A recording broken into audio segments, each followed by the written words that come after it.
Hello, everyone, and welcome to the Happiness Journey with Dr. Dan podcast, where every journey is worth living. My name is Dr. Dan, and I'm your host for today's episode. I'm a bilingual neurolinguistic programming and cognitive behavior psychotherapist specializing in anger management issues, both court-appointed and private, marriage counseling using the EFT method, dissociative disorders, narcissistic personality disorders, depression, anxiety, dream analysis, and also provide life, business, and retirement coaching support. I provide individual one-on-one sessions in both French or English, and also do group settings. If you need any assistance, reach out to DMB Therapy and Coaching Services at 301-325-1550, and our website can be found on lifeforms-completely.com. Today, I'm very excited to have for our first episode of season 22, a very special guest, an author and psychiatric nurse, Kay Hancock. And just like every of my past episode, I will leave it up to the guests to properly introduce themselves, as no one can do a better job. Kay, the floor is yours. Well, thank you so much for having me today. It's really an honor to be here. Yep, like I said, I've worked in the field of mental health for my entire career. Loved every moment of it. Really, it's very challenging. But I've always called my day job my side hustle. I've been a writer also my entire career. I'm also a wife and a mom. Raised 4 children and have a big bunch of grandchildren as well. Okay. But I love, just generally love people. And I think working in psychiatry has taught me a great deal of just love and understanding of people. And I think what you probably know as a psychologist, that when there's a mental illness in a family, you have a mentally ill family, and everyone deals with that. And you sort of love to see a family thrive and learn how to deal with this person rather than reject this person. And I have loved to have been part of that process, working in my field. In the latter part of my career, I worked in managed care. Mhm. So trying to coordinate care for individuals and their families, coordinating that kind of thing. But for a long time, I worked in the hospital with patients, and also in the field of addiction. It's all kind of connected. Mhm. And I did a lot of work with patients that suffered from bipolar disorder. And a lot of times, bipolar disorder and addiction go hand in hand, or it can. And it can be quite complicated, quite hard to diagnose. So anyway, so as a result of that, I wrote a book called Dancing on Broken Glass. That was my first book, and that has a main character. Mickey is my hero, and he suffers from bipolar disorder. He's married to a girl that has a history of cancer. So it's called Dancing on Broken Glass because it's a story of their marriage, which, of course, they're dealing with a very stressful situation with her diagnosis and his diagnosis. So, Well, first, thank you so much for being here. I mean, mental sure. health has always been my passion, so I kind of like commend you and all the work that you've done helping people dealing with bipolar disorders and other mental illnesses. And as you know, Kay, prior to the pandemic, it feels like there was a stigma attached to mental health, where people were too afraid to disclose their mental health status to family, friend, or coworkers because of that stigma, because of thinking that they're going to have 2 guys with a straitjacket coming in and taking them to the next asylum that's really close by. So people were afraid. But then when the pandemic happened, it appears to me that a lot of people changed their perspective to mental health, or mental illness, actually. And now it seems to be more accepted in our society. And because of that, I think the last Census Bureau, in this terms of statistic, they said that there's somewhere between 19 to 26% of the population dealing with mental illness or some form of mental illness, which kind of like, we're talking close to what, 86 million people? That's a lot. And we don't have enough therapists out there to be able to cater to the demand. And that's what Isn't that people the found. Yeah, they have to wait a year before they could see a therapist. So I feel that more and more people like us that are there to be able to help others who are dealing with this struggle. And also there's what we call the self-care, especially when it comes to families that are dealing with a family member that has mental health problem. So they're also suffering, and they cannot really know how to be able to cope with those issues. So what is your stake in terms of mental health post-pandemic? Well, I'm so sorry. That's what I found as well. I think that the pandemic really did a number on everyone. It was difficult and forcing people inside, forcing people to actually be by themselves and with their family, and forcing us to live in a way we had never lived before, made us acknowledge that we had issues. I'm so sorry. No worries. But at that time, I was working in managed care, and we had enormous need of people calling in. Our crisis lines were on fire, and people were just struggling to talk to someone, struggling to vent, struggling to say, is this normal for me to feel this way? And it opened my eyes so tremendously to the need for us to be there for each other. Not it, yes, we needed therapists. Yes, we needed professionals. But it was also in the middle of the night when I was working, and I was just, yes, I'm a psychiatric nurse, but sometimes it was people that just simply needed a human voice, someone, a kindness. And so it also opened my eyes to the very specific need that we have for people to become therapists and be professionals in this very, very significant area. But it opened up compassion almost, because a lot of people acknowledged, I'm going through this, and that means maybe you're going through this. And then they were talking to each other a little bit. And I think it helped people sort of relate to each other in a way that, am I mentally ill or am I just struggling? And if I'm just struggling, then maybe I can just be kinder, because somebody else might really be struggling more than me and having an actual mental health crisis. And so in a way, the pandemic helped us, the way I see it, grow in our humanity. Okay. It was a very difficult time, but if there's a silver lining, I think it helped people reach out to people in the best way we could. Okay. I saw that.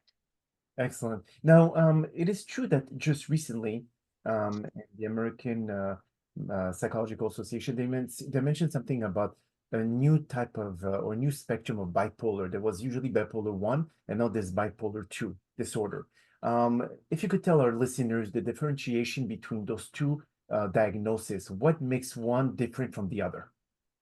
Well, I think my understanding is the severity. Okay. So bipolar 1 is, if I understand it correctly,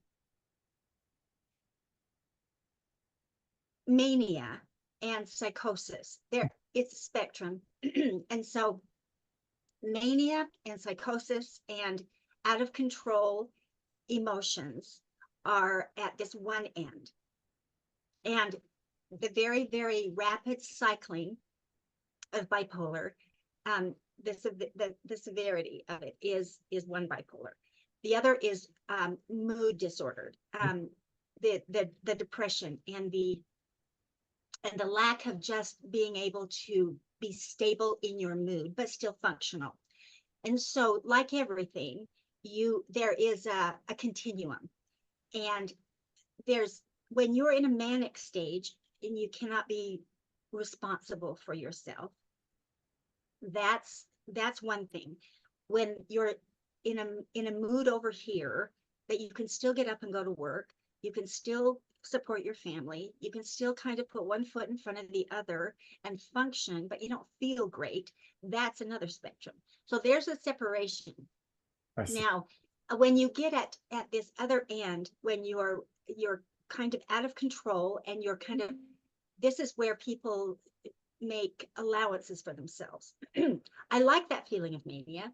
I have a lot of energy. I want to use that energy. And so I'm going to be hypersexual. I'm going to spend a lot of money. I'm going to make poor decisions because I feel invincible. It's that kind of thing. You're really wound up. And as opposed to over here, I just don't feel right. And so like with bipolar, there's several variations. And somewhere in the middle there, a doctor will make a diagnosis of bipolar 1 or bipolar 2. And then there's different medications. The thing that I find with these diagnoses is there may be other factors involved. And also, we can't eliminate the need for understanding a person's core characteristics. And because you can be a very, very significant bipolar, but be under control. One of the very, very best books that I've ever read on bipolar is called An Unquiet Mind by Kay Redford Jemison. And of yours. Do you know her? No, I've heard of her. Yes, I did. Yes. And she's a doctor. She's a psychiatrist, and she was out. She talks about her journey and being completely psychotic out in a parking lot, and knowing that she was out of control, having enough insight into her behaviors, knowing that she could not live this way, and knowing that she had to get control of this. The thing about bipolar is you want to feel that good. You want to feel that energy. You want to be that productive, but there's a fine line. So with her, she talks about this journey of knowing that she had to be on a medication that kept her stable. Well, that stable in her life was boring. And that's the thing that sometimes people that suffer from this disorder don't want to give up, that mania or that feeling of energy to stay stable and boring. But she made the decision to do that so she could advance in her practice and her career. She knew that was the price that she had to pay to stay out of psychosis, to stay out of danger. And so that's what she did. She stayed on medication. To me, that's what it takes. I'm very pro responsibility. I think mental health, when you suffer from mental health, it's like suffering from any other illness. Diabetes, cancer, lupus, anything, you have to treat it. And when you treat it, you can function in many, many cases. Not always. Some things get the better of you. But in many cases, if you go to therapy and you treat it and you find the right cocktail of medications to treat your symptoms, you can live a life that you can function in. And so is it comparable to Asperger's syndrome for autism, and those who are stage 4 and are completely lost inside their world? I mean, when it comes to bipolar, as you mentioned, so for example, if let's say we have to treat ADHD, the doctor will give Adderall, for example, just to be able to focus. Is there a way to be able to provide them with this hyperactivity that they have, or they thrive, or that they want to achieve with bipolar disorder, but yet at the same time keep them calm? Or they're going to counteract each other? Well, what happens sometimes with bipolar disorder, very, very frequently, it's not diagnosed until somebody gets very, very depressed. Okay. And they finally go into the doctor and say, I'm so depressed. And I used to be so happy. I used to be so productive. I used to have all this energy. And then a doctor will put them on an antidepressant, something like fluoxetine, Prozac, or something like that. And sometimes an antidepressant will push them into mania. And then a doctor will say, oh my goodness, this doesn't look like regular depression. This looks like cycling. This looks like, and so then sometimes a savvy person that's struggling with mood disorders like this says, oh, I know how to tweak this. And this is what my character did in Dancing on Broken Glass. He wanted to find that fine line where he could function and still have a little energy. And so that's not uncommon. People kind of find what works for them in their chemistry, and kind of stay on top of the boring line and not fall below the depression. And when people start self-medicating, they get in trouble. And so either they fall into depression, which is a hole, or they tweak a little bit and then they fly. And so it's a very difficult diagnosis to treat if you don't have compliance on the patient's part. And the patient requires a lot of trust in their clinician. so, so what you're asking is something they should discuss in therapy. Can you find a medication that will help me not feel so low, still have enough energy to get through my day and to think creatively, be like a normal person that gets up in the morning? And I don't mean normal, but like a person that functions on their own to be creative and function and have the energy they need. Can we find that? And then they experiment with all the kinds of medications that are out there that apply to the chemistry of a certain person. But that takes time and patience. And so many people that struggle with mental illness don't have that patience, and they give up. And Yeah. they say, I'm done with this. And I'm going to go to the streets and I'm going to try Yeah, the this, or drug. alcohol makes me feel better than this crap. Yeah. And so, they're self-defeating, and it becomes a very difficult cycle. Mhm. And I don't envy the person get that's struggling with that. And it's why with people with bipolar disorder or any mental illness, they tend to rely on other things to help them feel better. You see, that remind me actually, okay, of a case. Actually, it's my own uncle who dealt with hyperthyroidism, and then they had to really give him radiation to bring back down the thyroid level. But then they made him hypo. So there's never really a good, accurate way to give medication to bring a good level. So what happens then at this point, Kay, where it's like for someone going through chemotherapy, you will kill all the good cells and the bad cells in the body. So your immune system is compromised. So you could never really accurately know what are the bad cells to be able to kill them with the procedure, the process of chemotherapy. So how do you do this with mental illness? Is there a way for the doctors or technology, whatever it is, to accurately pinpoint how much dosage should they get or give to the patient to bring to the level that the body needs to function properly?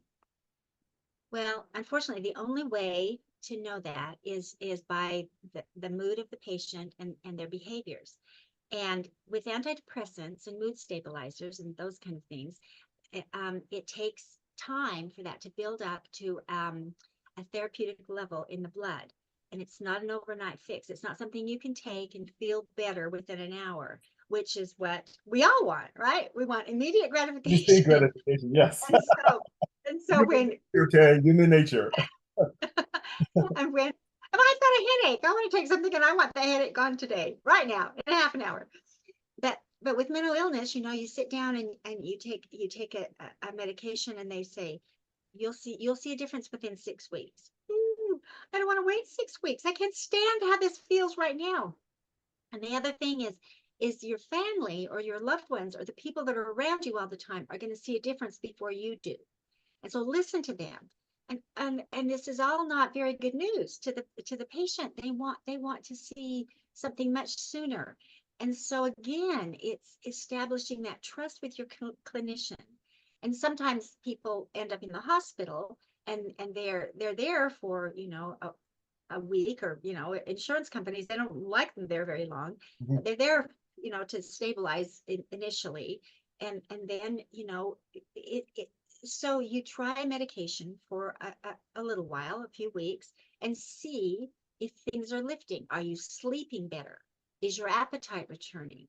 Have you done anything have you let go of some habits? Have you been craving alcohol? Have you been over, have you overspent?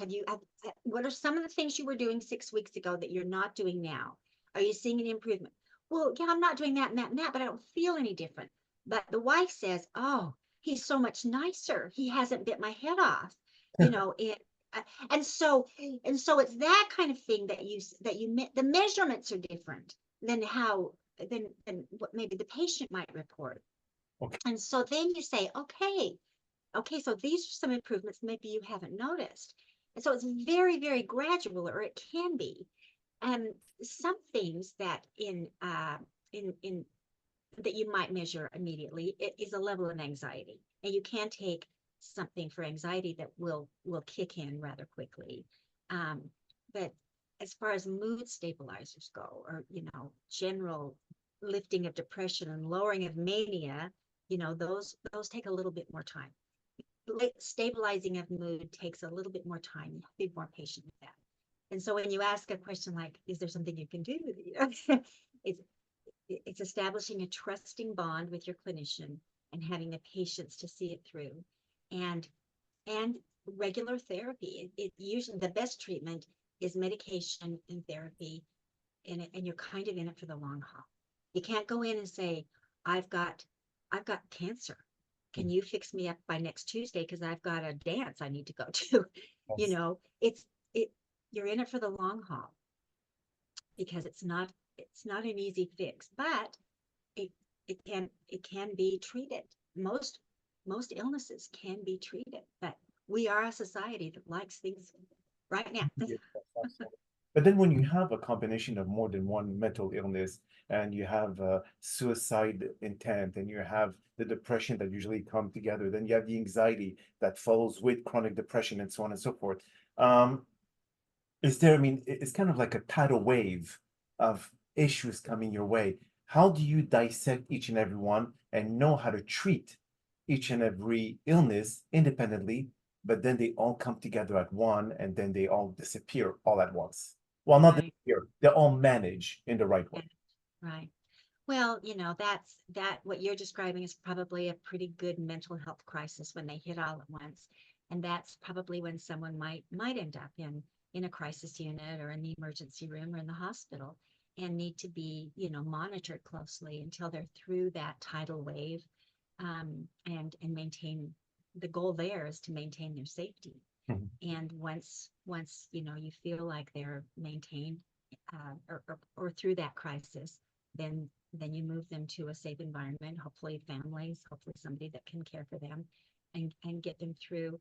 And then you've got them connected to somebody, a good therapist, a good support system that can sort of see them through the time period that it's going to take to stabilize them with medication, therapy, of course, if there's substance abuse on top of that, that's got to be taken care of, detox, maybe, whatever.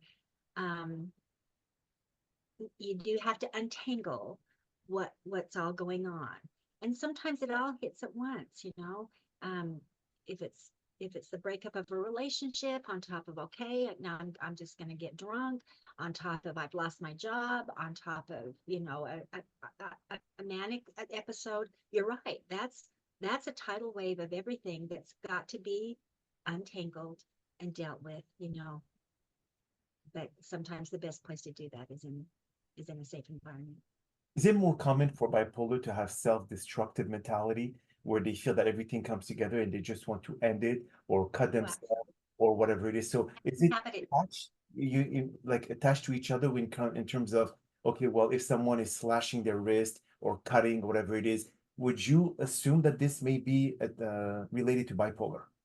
Oh, absolutely. If that's their diagnosis, I mean, it can happen with depression, it can happen with schizophrenia, it can happen with anything. But if they have a diagnosis of bipolar, in the story that I wrote, his wife is very, very ill, and they're never supposed to have babies because of their diagnoses, and then miraculously she's pregnant, and he wants her to have an abortion, and she doesn't want to, and so he's so desperately afraid he's going to lose her, uh, because she won't have this abortion. So he is, in his mind, he's just spiraling, and he's sort of self-medicating to stay on top, but that messes up his chemistry. And so that's exactly what happens, is he becomes very self-destructive. And that's exactly what you're describing is what happens. He's afraid, he's anxious, and he's self-destructive. So it becomes this tidal wave, Mhm. and he ends up. So out of all the mental illnesses out there, Kay, why the book Dancing in Broken Glass focus primarily in bipolar? Why that specific illness? Well, it's kind of a funny story. I set out to write a book about these three sisters, Okay. and she ends up pregnant when she shouldn't, because she had this husband. But I wanted I want it in the end. Okay, so I don't want to give too much away, but I wanted a character that I could show that he was so much more than his diagnosis. So Mickey, of course, he has these problems, but he's so much more. And I believe that mentally ill people, like all people, are so much more than their diagnosis. Mhm. They're so much more worthy than their diagnosis. And that in the end, Lucy chose him because she fell madly in love with him and saw all of this potential.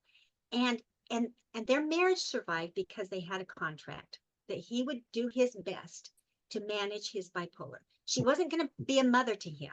That's number one. And that he promised, if he was going to take her on as a wife, that he would manage his bipolar. So in the end, tragedy strikes, and but he ends up with this baby. And I've been criticized by that because they thought, some of the reviews that I've gotten were, really, but he manages his illness, and he has a great support system, and he ends up with this baby because his wife suffers from cancer. Mhm. So in the end, I needed an illness that I believed could be managed. And I needed a character that I believed in. And I have met patients like this. I have met and know people that manage their illness enough to survive in this world. And not just survive, but thrive. And I believe that of everyone. I think just like your journey, like your wonderful podcast, we are more than we appear to be, and we're stronger and more resilient than whatever's wrong with us and whatever our challenges are. Yes, absolutely. So where can people, before we conclude the podcast, where can people find your book? Oh, Amazon, Barnes and Noble. I have a website, khancock.com. And yeah, so, and I've read a couple other books, and they're all about worthiness. That was the bottom line: is Mickey was worthy. I think we're all worthy. Yes, absolutely.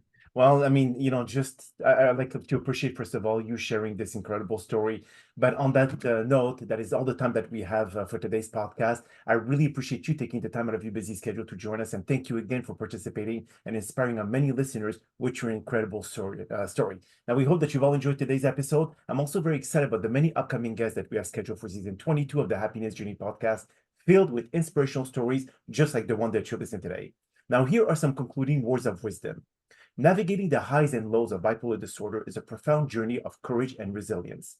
Remember, every wave, whether it lifts you skyward or pulls you down, also brings invaluable lessons and strength. You are not alone in this. Surround yourself with those who understand and support your unique path. Embrace your experience as part of a larger, beautiful mosaic that is uniquely yours. Hold on to hope, for it is both the anchor and the compass in every changing tide of your life. Your resilience is powerful. Your journey is inspiring. My name is Dr. Dan Amzallag, and you may all keep pursuing your amazing journey in life.